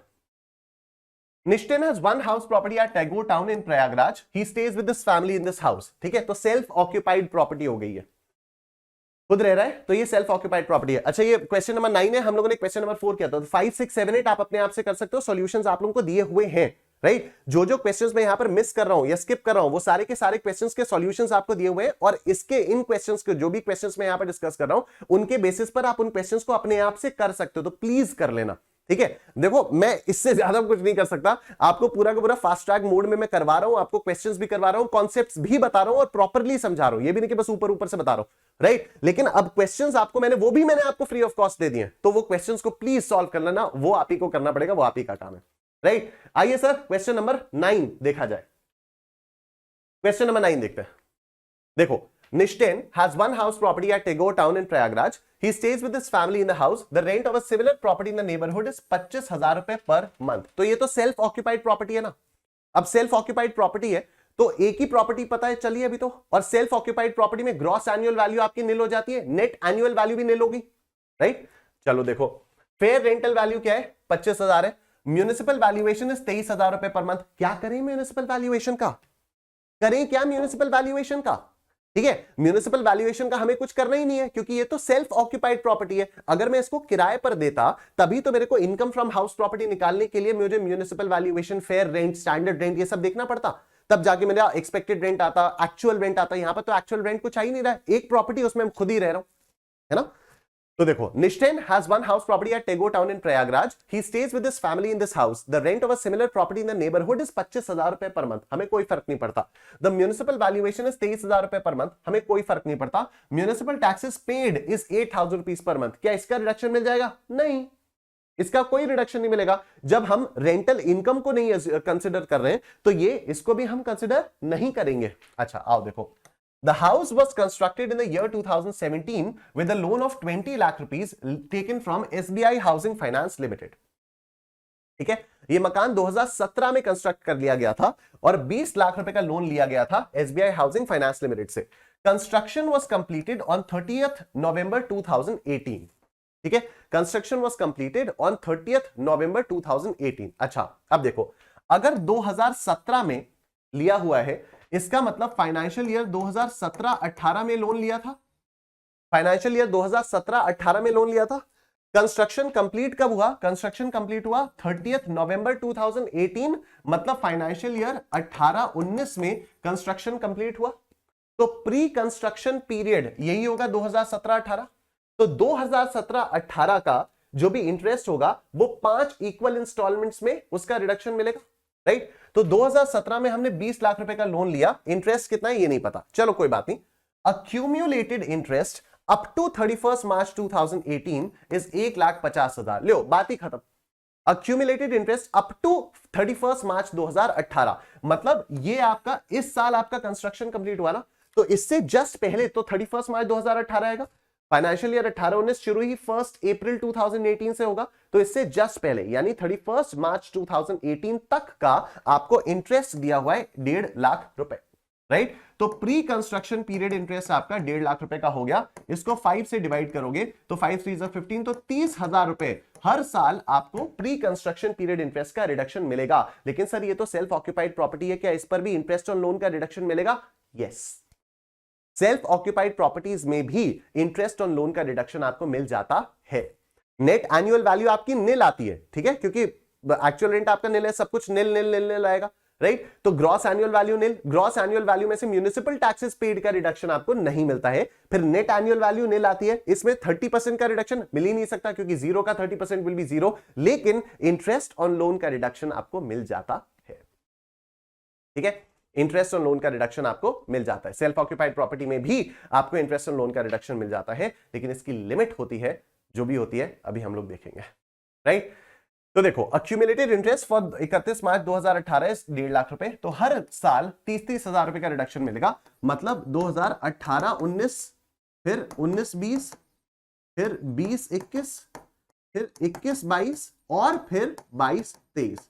तो हमारा वाला साल तो ये रहा 22-23, 1 2 3 4 5, ठीक है, हमारा वाला साल ये रहा। तो इस साल भी हमें 30,000 रुपए का प्री कंस्ट्रक्शन पीरियड इंटरेस्ट का रिडक्शन मिल जाएगा। आई होप ये वाली बात आपको समझ में आ रही है। 22-23 जो हमारा साल है, हमारे साल में भी 30,000 रुपए का प्री कंस्ट्रक्शन पीरियड वाला जो इंटरेस्ट है वो हमें उसका रिडक्शन मिल जाएगा। During the previous year 22-23, Nishten paid 2,08,000 rupees, which included 1,74,000 as interest. अच्छा, तो मैंने 2,08,000 रुपए पे किया, इसमें से 1,74,000 रुपीस का इंटरेस्ट था, ठीक है। There was no principal repayment prior to this date. Compute Nishten's income from house property for assessment year 23-24. ठीक है, अब आ जाओ हम लोग देखते हैं जरा इंटरेस्ट का क्या होगा। 2,08,000 रुपए मैंने 22-23 में पे किया, 2,08,000 रुपए मैंने 22-23 में पे किया, और इसमें से 1,74,000 रुपए का इंटरेस्ट था। मतलब अगर मैं सिर्फ 22-23 का इंटरेस्ट देखूं तो 1,74,000 rupees is the interest for the financial year 22-23, ठीक है। तो ये इसका रिडक्शन तो मुझे मिलेगा ही मिलेगा, साथ ही साथ ये जो 30,000 प्री कंस्ट्रक्शन पीरियड इंटरेस्ट है ये भी मेरे को मिलेगा। तो टोटल इंटरेस्ट का रिडक्शन मुझे कितना मिलेगा? 1,74,000 प्लस 30,000, ठीक है। टोटल मेरे को इंटरेस्ट का रिडक्शन कितना मिलेगा? 1,74,000 प्लस 30,000, कितना आता है? 1,74,000 प्लस 30,000, ये आता है 2,04,000 रुपए, 2,04,000 रुपए। और अब मैं आपको बता देता हूं कि अगर आपकी सेल्फ ऑक्यूपाइड प्रॉपर्टी होती है ना, सेल्फ ऑक्यूपाइड प्रॉपर्टी पर जो इंटरेस्ट मैक्सिमम अलाउएबल होता है वो होता है 2 लाख रुपए का। 2 लाख से ज्यादा का इंटरेस्ट आपको अलाउड नहीं होता है, राइट। तो देखो यहां पर हम देखें, नेट एनुअल वैल्यू आपकी निल आएगी, 30% ऑफ नेट एनुअल वैल्यू निल। और इंटरेस्ट ऑन लोन आपको कैसे पता चलेगा? प्री कंस्ट्रक्शन इंटरेस्ट आपका 30,000 का आया, प्री कंस्ट्रक्शन पीरियड का इंटरेस्ट आपका 30,000 का आया। Post construction period interest, post construction period interest ये रहा 1,74,000 रुपए का, 1,74,000 रुपए का, ये आ गया आपका 2,04,000 रुपए, and this will be restricted to 2 lakh रुपए। तो अब यहां पर इंटरेस्ट ऑन लोन आप 2 लाख माइनस करोगे तो ये 2 लाख यहां पर माइनस होगा, तो 0 माइनस 2 लाख, तो आपकी इनकम फ्रॉम हाउस प्रॉपर्टी आ जाएगी 2 लाख रुपए नेगेटिव। आपकी इनकम फ्रॉम हाउस प्रॉपर्टी आ जाएगी 2 लाख रुपए नेगेटिव। ये सारा एक्सप्लेनेशन मैंने आप लोगों को यहां पर करके दिया भी हुआ है, राइट सर। अब हम लोग स्टार्ट करेंगे अपना concept of vacancy. Alright, so now let's talk about the concept of vacancy. तो अब यहां पर वेकेंसी में क्या होता है? तो द पॉइंट इज कि अगर मान लो साल भर के लिए आपने मकान को किराए पर दिया, किराएदार बीच में आपका मकान छोड़कर चला गया और उतने टाइम के लिए, साल खत्म होने तक आपको कोई दूसरा किराएदार नहीं मिल पाया, तो फिर क्या करना होगा आपको? तो ऐसी चीज को कहते हैं वेकेंसी। तो ऐसे में आपकी ग्रॉस एनुअल वैल्यू किस तरह से डिटरमिन होगी? देखो इसमें पंगा क्या आता है मैं आपको बताता हूं। क्या होता है कि एक आपका एक्सपेक्टेड रेंट होता है ना, मैं वापस जाके आपको दिखाता हूं कुछ भी। यहां पर इधर देखो, इधर देखो, बस just understand the concept of vacancy, right. समझना, म्यूनिसिपल वैल्यू आपको पूरे साल भर की मिलती है, फेयर रेंट आपको पूरे साल भर का दिया रहता है, हायर ऑफ 1 and 2 आप निकालते हो, उसके बाद स्टैंडर्ड रेंट आपको पूरे साल भर का दिया रहता है, और फिर एक्सपेक्टेड रेंट आपका निकल कर आता है, राइट। अब एक्सपेक्टेड रेंट जो आपका निकल कर आता है वो तो पूरे साल भर का निकल कर आ गया। अब सुनो मेरी बात बहुत ध्यान से, जो एक्चुअल रेंट रिसीव्ड या रिसीवेबल है वो तो आपका पूरे साल भर का निकल कर आया नहीं, ठीक है, वो आपका पूरे साल भर का निकल कर आया नहीं। तो अब देखो, सपोज एक्सपेक्टेड रेंट आपका 1,20,000 है, ठीक है, सपोज एक्सपेक्टेड रेंट आपका 1,20,000 रुपए का है, लेकिन साल भर में आपको मिला सिर्फ सपोज 1,00,000 रुपए, ठीक है। ध्यान से सुनना, एक्सपेक्टेड रेंट कितना है? 1,20,000 रुपए। कितना? 1,20,000 रुपए, ठीक है। हमने जो रेंट अपना फिक्स किया था वो था 11,000 रुपए पर मंथ। वो रेंट हमने जो फिक्स किया था वो था 11,000 रुपए पर मंथ। मैं आपको वेकेंसी का कॉन्सेप्ट बता रहा हूं, ठीक है। तो सपोज एक्सपेक्टेड रेंट आया 1,20,000, हमने जो रेंट फिक्स किया था वो था 11,000 रुपए पर मंथ, और 10 महीने हमारा मकान ऑक्यूपाइड था, 2 महीने के लिए हमारा मकान खाली पड़ा हुआ था, ठीक है। सिर्फ 10 महीने के लिए हमारा मकान ऑक्यूपाइड था और 2 महीने के लिए हमारा मकान खाली पड़ा हुआ था, तो 10 महीने का ही तो रेंट मिलेगा हमें, राइट। तो इसको इंटू 10 अगर मैं करता हूं तो कितना आएगा? 1,10,000 आएगा। तो एक्चुअल रेंट रिसीव्ड कितना होगा? 1,10,000। अब मेरे को एक बात बताओ, ग्रॉस एनुअल वैल्यू जब हम लोग देखते हैं तो higher of this and this होगा, ठीक है। एक्चुअल रेंट और एक्सपेक्टेड रेंट का जो भी हायर होता है वही तो ग्रॉस एनुअल वैल्यू आती है। तो यहां पर ग्रॉस एनुअल वैल्यू 1,20,000 आ जाएगी, पर ये तो गलत बात है ना पर ये तो गलत बात है। आप सोचो कि आपके मन में कोई चोरी है कि आप जानबूझ के अपना रेंट रिसीव्ड कम दिखा रहे हो? नहीं, आपके मन में कोई चोरी नहीं है। वो तो 2 महीने मकान खाली पड़ा रहा ना। अगर मान लो 2 महीने मकान खाली नहीं पड़ा रहता, मान लो 2 महीने मकान नहीं खाली पड़ा रहता, तो 11,000 इंटू 12 के हिसाब से तो 1,32,000 रुपए का रेंट आपको मिलता ना। आई होप आपको बात समझ में आ रही है। 11,000 रुपए पर मंथ के हिसाब से साल भर का रेंट आपको 1,32,000 रुपए का मिलता, तब आपका एक्चुअल रेंट रिसीव्ड 1,32 आता, तो तब तो आपकी ग्रॉस एनुअल वैल्यू डेफिनेटली 1,32,000 आती ना। तो इससे यह प्रूव हुआ कि आपके मन में कोई चोरी नहीं है, राइट। क्योंकि अगर, तो फिर अब इसमें ऐसे केस में किया कैसे जाएगा? ग्रॉस एनुअल वैल्यू अब क्या माना जाएगा? ग्रॉस एनुअल वैल्यू अब 1,10,000 रुपए ही मान लिया जाएगा। मैं रिपीट कर रहा हूं पूरा कॉन्सेप्ट। द पॉइंट इज कि अगर साल भर में किसी भी टाइम के लिए आपका मकान खाली पड़ा रहता है, तो उस टाइम पीरियड का रेंट आपको मिला नहीं। अगर उस टाइम पीरियड का रेंट आपको मिला नहीं, तो फिर आपका जो एक्चुअल रेंट रिसीवेबल है वो कम हो गया, राइट। तो ऐसा हो सकता है कि एक्सपेक्टेड रेंट को ग्रॉस एनुअल वैल्यू मान लिया जाए। अगर एक्सपेक्टेड रेंट को ग्रॉस एनुअल वैल्यू मान लेंगे तो फिर आपको ज्यादा वैल्यू पर टैक्स देना पड़ेगा, वो गलत हो जाएगा। तो यहां पर यह देखा जाता है कि आप एक काम करो, जितना रेंट आपको मिला ये प्लस जितने महीने की वैकेंसी है, महीने की वैकेंसी मतलब कितना? 2 महीने की वैकेंसी हुई, तो 11,000 इंटू 2 कितना आता है? 22,000 आता है, ठीक है। इन दोनों का टोटल देखो, इन दोनों का टोटल आया 1,32,000 रुपए, ठीक है। मतलब अगर साल भर में वैकेंसी कभी भी नहीं होती तो साल भर में आपको कितना रेंट मिलता? साल भर में जो रेंट आपको मिलता वो अगर एक्सपेक्टेड रेंट के बराबर या एक्सपेक्टेड रेंट से ज्यादा है, मतलब आपके मन में कोई चोरी नहीं है, तो इसलिए ग्रॉस एनुअल वैल्यू हम यही मान लेंगे जो आपका मिला है आपको पैसा, ठीक है। अगर साल भर का रेंट आपकी एक्सपेक्टेड रेंट के बराबर या उससे ज्यादा है, तो हमें यह समझ में आ जाएगा कि आपके मन में कोई चोरी नहीं है। तो आपका जो एक्चुअल रेंट रिसीव्ड कम आप दिखा रहे हो वो इसलिए दिखा रहे हो क्योंकि वैकेंसी रही है। तो ग्रॉस एनुअल वैल्यू को यही मानेंगे कि भैया जितना मिला उसी पर टैक्स दे दो। लेकिन अगर ये 1,00,000, अगर मान लो आपका साल भर का रेंट एक्सपेक्टेड रेंट से कम आ रहा होता, तब तो मतलब पंगा है, तब तो मतलब आपने चोरी की है। तो फिर एक्सपेक्टेड रेंट को ही ग्रॉस एनुअल वैल्यू मान लिया जाएगा, ठीक है। आओ वैकेंसी ये हो गया। देखो तो यही है, if actual rent plus vacancy rent is greater than और equal to expected rent, then gross annual value actual rent माना जाएगा। If actual rent plus vacancy rent is less than expected rent, then gross annual value को expected rent माना जाएगा। ये formula रटने की कोई जरूरत नहीं है, आप बस अगर ये कॉन्सेप्ट समझ लोगे ना, इसके पीछे का लॉजिक समझ लोगे कि यार चोरी नहीं होनी चाहिए मन में अगर चोरी नहीं है तो बहुत आसान है टैक्स, बहुत आसान है। मैंने ऐसा पहले भी कई बार बोला भाई, अगर मन में चोरी नहीं है तो टैक्स बहुत आसान है। आओ देखो, एक्सपेक्टेड रेंट है 3,00,000 रुपए, रेंट पर मंथ है 30,000 रुपए, वैकेंसी रही है 3 महीने की, तो एक्चुअल रेंट मिला कितना? 9 महीने का रेंट मिला होगा। 9 इंटू 30,000, 9 इंटू 30,000 1,20,000, सॉरी 2,27,000, ठीक है। 9 इंटू 30,000 2,27,000। अच्छा, अगर मकान वेकेंट नहीं रहता तो कितना पैसा और मिलता? तो 3 महीने के लिए 30,000 रुपए और मिल जाता, मतलब 90,000 रुपए और मिल जाता। तो 2,70,000 प्लस 90,000 कितना आएगा? 3,60,000, 3,60,000। और एक्सपेक्टेड रेंट कितना है? एक्सपेक्टेड रेंट 3,00,000 रुपए है। तो देखो vacancy actual rent plus vacancy rent मिलाकर एक्सपेक्टेड रेंट से ज्यादा है, मतलब मन में चोरी नहीं है। तो अगर मैं एक्चुअल रेंट 270 दिखा रहा हूं तो ये मुझे मिला ही 270 है, मेरे मन में कोई चोरी नहीं है। तो ग्रॉस एनुअल वैल्यू यहां पर 270 की ही ली जाएगी। ग्रॉस एनुअल वैल्यू यहां पर 2,70,000 रुपए की ही ले ली जाएगी। ठीक है, आगे देखो next question. Expected rent 3 lakh रुपए का है, रेंट पर मंथ 20,000 रुपए का है, वैकेंसी रही है 1 महीने की, तो रिसीव कितना हुआ 20,000 इंटू 11, 20,000 इंटू 11 ये रिसीव हुआ, यानी 2,20,000, 2,20,000 आपका रिसीव हुआ। उसके बाद 20,000 इंटू 1 ये, तो टोटल मिला के कितना आया 2,40,000 आया, टोटल मिलाकर आया 2,40,000। एक्सपेक्टेड रेंट कितना है 3 लाख। तो देखो अब क्या पूरे साल भर का रेंट एनीवे एक्सपेक्टेड रेंट से ज्यादा जाने वाला था? नहीं जाने वाला था। तो अभी आपको अगर ये कम मिला है तो आप ये नहीं कह सकते अरे मकान खाली पड़ा था इस वजह से कम मिला।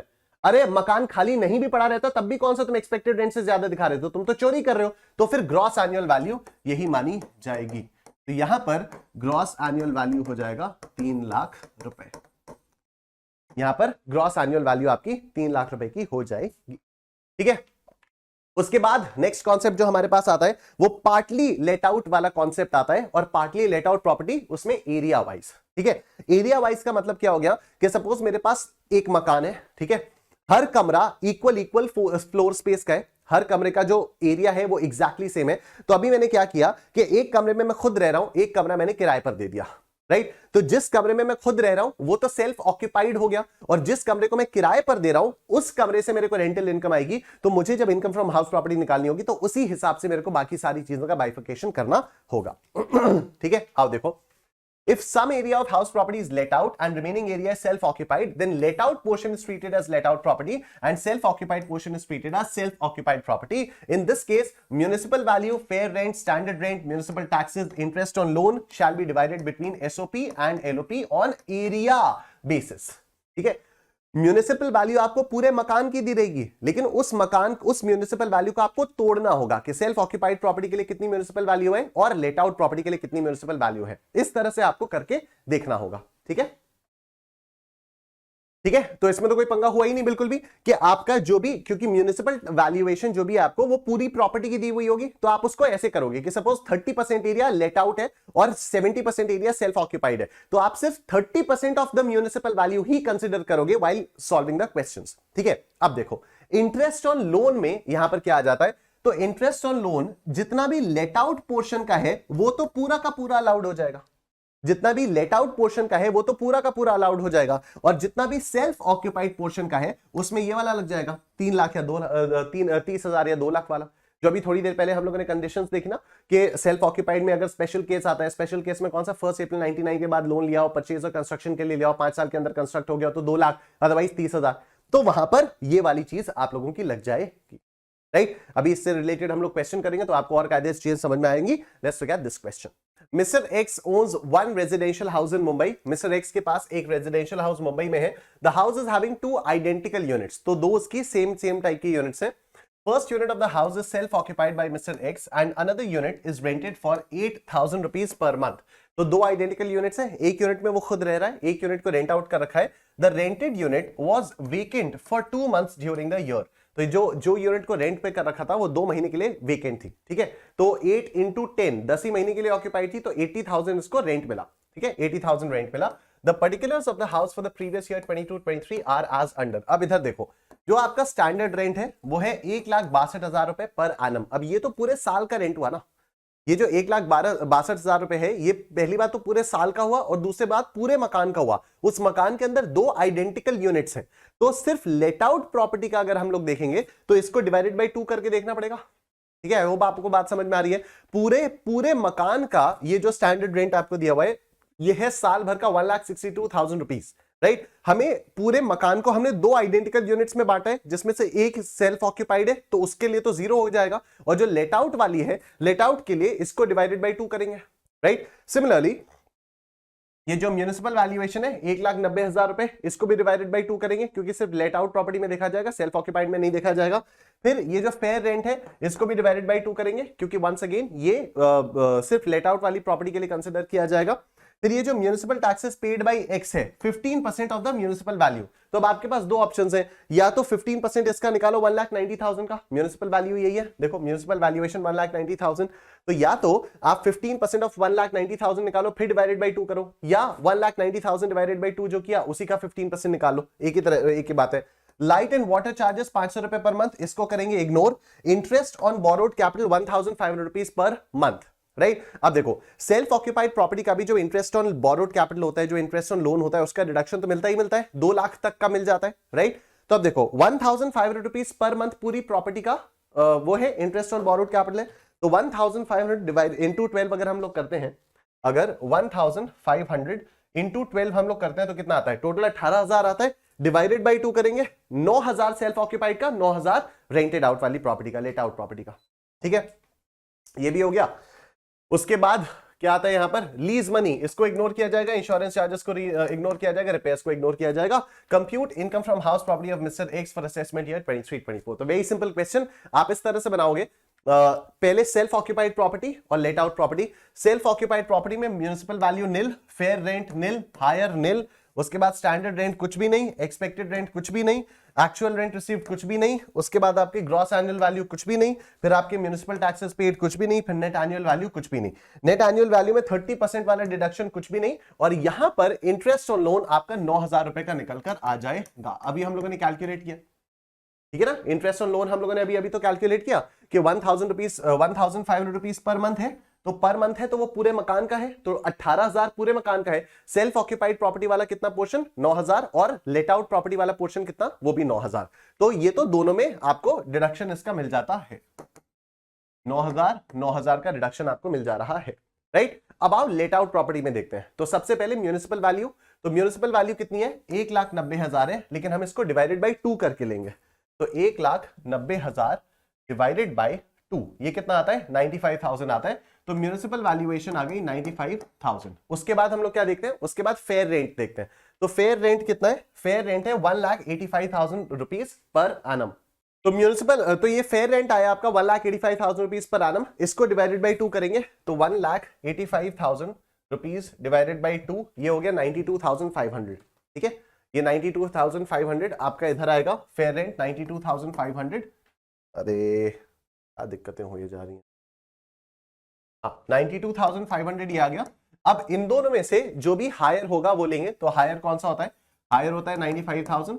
उसके बाद हम लोग लेंगे स्टैंडर्ड रेंट। तो स्टैंडर्ड रेंट क्या दिया हुआ है, स्टैंडर्ड रेंट दिया हुआ है 1,62,000 rupees per annum, 1,62,000 rupees per annum. तो आ जाओ 162 डिवाइडेड बाई 2 करते हैं, 1,62,000 रुपीज डिवाइडेड बाई 2, ये कितना आया, 81,000 आया, 81,000 आया। एक्सपेक्टेड रेंट इनका लोअर आएगा, तो 81,000 ये आपका एक्सपेक्टेड रेंट हो गया है, ठीक है, 81,000 ये आपका एक्सपेक्टेड रेंट हो गया है। अब देखो जो एक्चुअल रेंट रिसीव्ड या रिसीवेबल है, एक्चुअल रेंट रिसीव्ड या रिसीवेबल है, वो तो यही होगा ना, मतलब वो एक्चुअल रेंट कितना है, 500 रुपए पर मंथ है, क्या है एक्चुअल रेंट कितना है, रेंट कितना है, 8,000 रुपए पर मंथ है, ठीक है, 8,000 रुपए महीने का रेंट है, और 2 महीने के लिए प्रॉपर्टी वेकेंट रही है। तो अभी एक्चुअल रेंट रिसीव्ड कितना हुआ, 8,000 इंटू 10, यानी 80,000 रुपए का एक्चुअल रेंट हम लोगों को रिसीव हुआ, और 2 महीने की वेकेंसी भी रही, राइट। तो इसके लिए हम एक ये करते हैं, वेकेंसी तो ठीक है, हाँ वेकेंसी देखो, एक्सपेक्टेड रेंट आपका कितना है, एक्सपेक्टेड रेंट आपका 81,000 है, एक्सपेक्टेड रेंट आपका 81,000 का है, राइट। अब एक्चुअल रेंट आपका कितना हुआ, 8,000 इंटू 10, 8,000 इंटू 10 यानी 80,000 का, तो ये वाला हुआ, ठीक है। और वेकेंसी रेंट कितना होगा, 8,000 इंटू 2, 8,000 इंटू 2 यानी 16,000 का ये हो गया।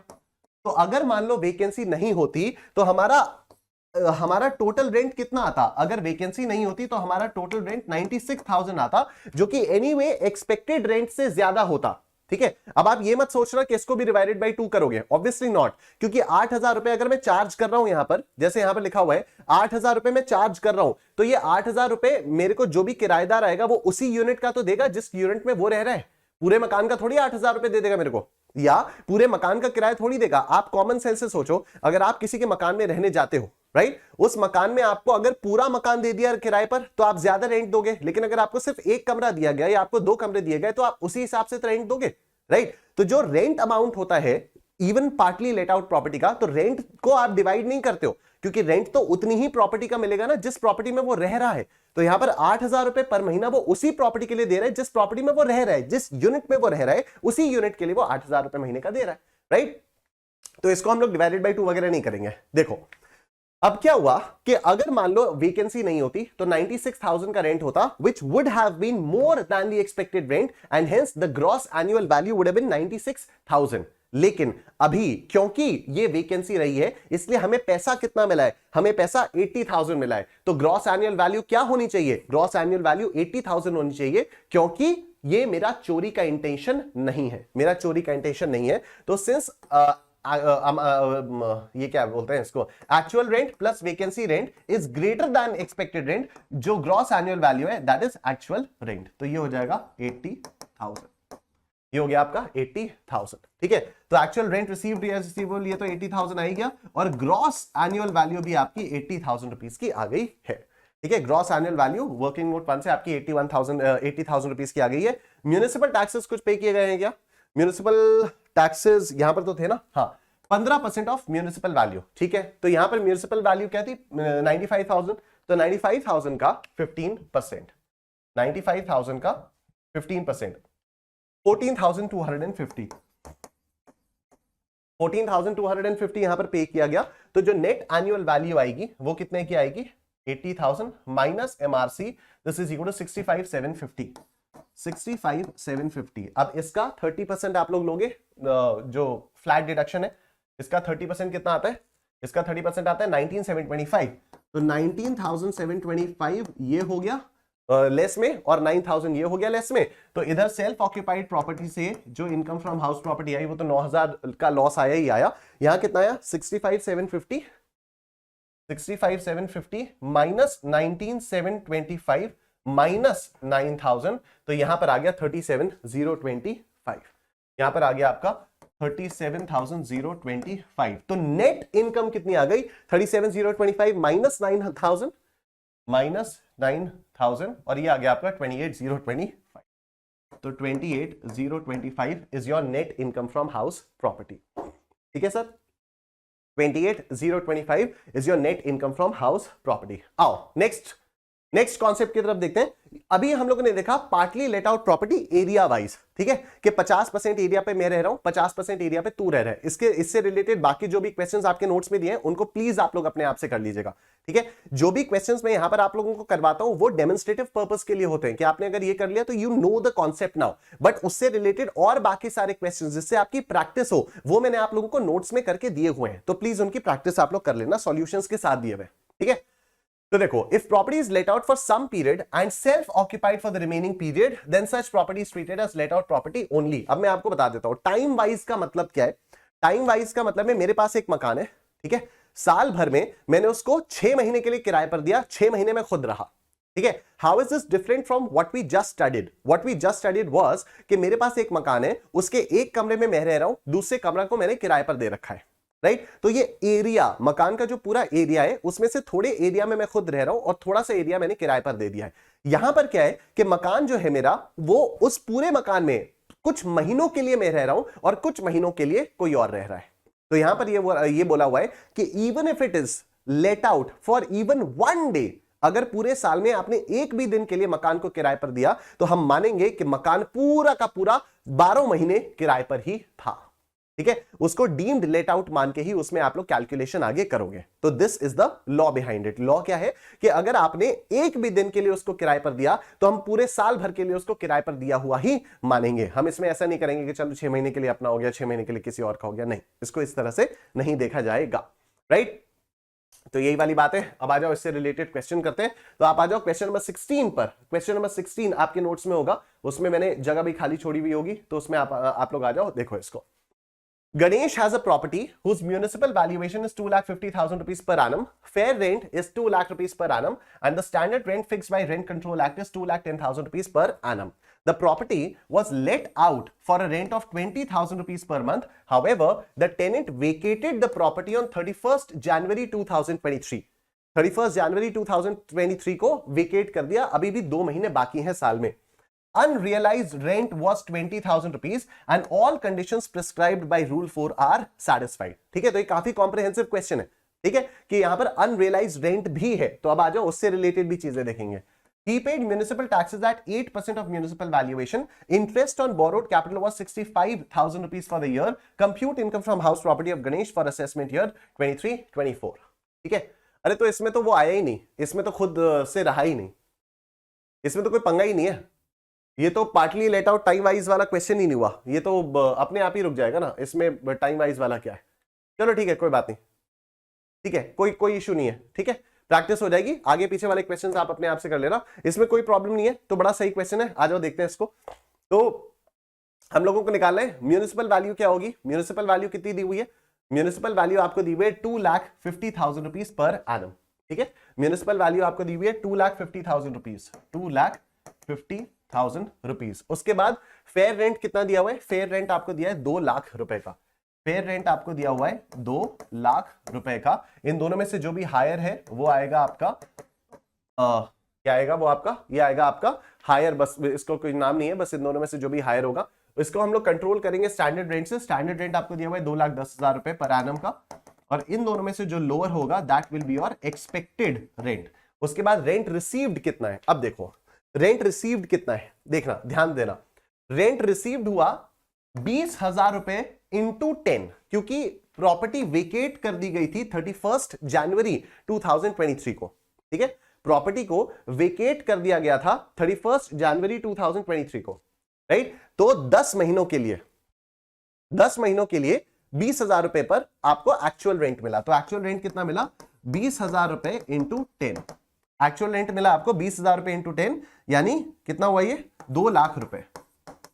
2 लाख रुपए. लेकिन अब इसमें से भी पंगा क्या है? इसमें से पंगा क्या है? हाँ, इसमें से पंगा ये है कि अनरियलाइज्ड रेंट इसमें अभी भी 20,000 रुपए का है. ठीक है, तो रिसीव्ड कितना था? रिसीव्ड इसमें से 20,000 रुपए कम हुआ, ये रिसीवेबल था, लेकिन यही अनरियलाइज्ड भी हो गया. तो अब एक्चुअल सही मायने में हमें रिसीव कितना हुआ? सही मायने में जो हमारा एक्चुअल रेंट आएगा वो आएगा 1,80,000 रुपए का. जो हमारा एक्चुअल रेंट होगा वो आएगा 1,80,000 रुपए. तो एक्चुअल रेंट कितना हो गया? एक्चुअल रेंट आया 1,80,000 रुपए. ठीक है, वेकेंसी रेंट 2 महीने का वेकेंसी रेंट. ये एक्चुअल रेंट कैसे आया देख लें इसको. 20,000 इंटू 10 माइनस 20,000. ठीक है, 20,000 इंटू 10, ये इतना आना चाहिए था क्योंकि इतने टाइम के लिए हम लोगों ने लेट आउट किया हुआ था, और इसमें से 20,000 माइनस कर दिया बिकॉज दैट वाज अनरियलाइज्ड. तो 1,80,000 रुपए इस तरह से आ गया. उसके बाद वेकेंसी रेंट आपका कितना हुआ? वेकेंसी रेंट आएगा 20,000 इंटू 2. 20,000 इंटू 2 यानी 40,000 रुपए का ये आपका वेकेंसी रेंट आ जाएगा. एक्सपेक्टेड रेंट कितना था? Expected rent is 2,10,000 rupees. तो एक्सपेक्टेड रेंट यहां पर लिख देता हूं 2,10,000 रुपीज. अगर इन दोनों को हम लोग ऐड करें 180 प्लस 40 करें, 180 प्लस 40, 180 प्लस 40 करें तो ये 2,20,000 का आ जाता है. तो मतलब अगर वेकेंसी नहीं होती तो मुझे 2,20,000 रुपए का रेंट मिलता, which would have been greater than the expected rent. तो मेरी जो चोरी की मंशा थी वो नहीं थी. तो अभी ग्रॉस एनुअल वैल्यू हम लोग क्या लेंगे? ग्रॉस एनुअल वैल्यू हम लोग वही ले लेंगे जितना पैसा हम लोगों को मिला हुआ है. तो ग्रॉस एनुअल वैल्यू आ जाएगी 1,80,000 रुपए. ग्रॉस एनुअल वैल्यू आ जाएगी 1,80,000 रुपए. तो ये आ गया 1,80,000 रुपए, और ग्रॉस एनुअल वैल्यू भी आ गई 1,80,000 रुपए. म्यूनिसिपल टैक्स कुछ पे किया क्या? 8% का पे किया. तो 2.5 लाख पर 8%, 2.5 लाख पर 8% कितना आता है? ये 20,000 का आ जाता है. 20,000 की म्यूनिसिपल वैल्यूएशन पे किया आपने, तो ये 1,60,000 आपकी नेट एनुअल वैल्यू हो गई. नेट एनुअल वैल्यू का 30% देखें, 1,60,000 का 30% अगर हम लोग देखें तो ये आता है 48,000. ठीक है, ये आता है आपका 48,000. तो रिडक्शंस 48,000 ये आया, और इंटरेस्ट ऑन लोन कहीं कुछ दिया हुआ है क्या? Interest on borrowed capital was 65,000 rupees for the year. तो लेट आउट प्रॉपर्टी माना हुआ है इसको, ठीक है। लेट आउट प्रॉपर्टी में तो जितना भी आपका इंटरेस्ट ऑन लोन होता है पूरा का पूरा अलाउड हो जाता है। तो 65,000 रुपीज यहां पर माइनस कर देंगे, 65,000। तो टोटल कितना माइनस होगा? 48 प्लस 65, टोटल होगा 48,000 प्लस 65,000, ये आ जाता है 1,13,000। 1,13,000 ये आ जाता है। 160 minus 113, this will be your answer. 160 minus 113 ये हो जाएगा 47,000 रुपीज। 47,000 रुपीज ये आपकी हो जाएगी net income from house property, ठीक है। तो इसी के साथ मुझे लगता है आज का सेशन हम लोगों को एंड कर देना चाहिए। इसके बाद जो ये है when assessee owns more than 2 self occupied properties, इससे हम लोग कल करेंगे और कल हमारा income from house property complete हो जाएगा। Once again let me tell you कि जो हमारा वो है वार्म अप बैच चल रहा है, उसमें जो जीएसटी में पढ़ा रहा हूं वो May 23 वाले स्टूडेंट्स के लिए एप्लीकेबल है। वो बैच हमारा स्टार्ट हुआ था 6 जनवरी से और वो बैच एंड होगा 9 फरवरी को। तो अगर आप लोग जीएसटी डिटेल में पढ़ना चाहते हो तो आप अनअकैडमी प्लस का वो वाला बैच ज्वाइन करना चाहते हो। बाकी फास्ट ट्रैक मोड में तो जीएसटी यहां पर भी मैं कवर करवाऊंगा ही, उसके कुछ कुछ क्वेश्चंस भी करवाऊंगा, लेकिन मेन प्लस बैच में बहुत अच्छे से डिटेल में वो सारी चीजें कवर हो रही हैं, राइट। सो उसके लिए अनअकैडमी प्लस का सब्सक्रिप्शन आपको लेना होगा। सब्सक्रिप्शन लेने के लिए आपको अनअकैडमी की वेबसाइट पर आकर यहां पर स्टार्ट लर्निंग पर क्लिक करना होगा। स्टार्ट लर्निंग पर क्लिक करने के बाद आप यहां पर सीए पर क्लिक करेंगे, उसके बाद आप यहां सीए इंटरमीडिएट पर क्लिक करेंगे। सीए इंटरमीडिएट पर क्लिक करने के बाद आपके सामने वाला पेज खुलेगा, यहां आप सब्सक्रिप्शन प्लान्स पर आइएगा। सब्सक्रिप्शन प्लान्स के बाद आपके सामने 3 ऑप्शंस आएंगे, आइकॉनिक, प्लस और लाइट। उसके बेनिफिट्स आप लोग यहां पर देख सकते हैं। आप गेट प्लस पर क्लिक करोगे, गेट प्लस पर क्लिक करने के बाद आपके सामने वाला पेज खुलेगा। प्राइसेस, अच्छा ये देखो क्या बात है, prices slashed by 10% on 3 month subscription. 19 जनवरी तक ये वाला ऑफर भी आपके पास चल रहा है। सो ऑफ कोर्स इस जो भी ऑफर चल रहा होता है वो आपको यहां पर वेबसाइट पर मिल जाता है और आप यहां पर मेरा कोड एंटर कर देंगे निश10, अप्लाई कर दोगे तो आपको मैक्सिमम पॉसिबल डिस्काउंट मिल जाएगा, राइट। तो अभी के लिए आप ये 3 महीने का सब्सक्रिप्शन भी ले सकते हो, ये तो बहुत ही अच्छी बात हो गई। तो जैसे मैंने आपको बताया कि अगर आप जीएसटी फुल फ्लेजेड तरीके से करना चाहते हो तो आप 3 महीने का सब्सक्रिप्शन भी ले सकते हैं यहां पर, ठीक है। और जितने भी फाउंडेशन वाले स्टूडेंट्स हैं आप उन लोगों को भी बता सकते हैं कि 3 महीने के सब्सक्रिप्शन पर प्राइसेस स्लैश डाउन हो गए, तो वो लोग भी ले सकते हैं। तो here is how you apply my code. Thank you so much. Comment section में कमेंट करके जरूर बताना आपको सेशन कैसा लगा। वीडियो को लाइक कर देना and I will see you guys tomorrow. Take care, अपना ध्यान रखिए, बाय बाय।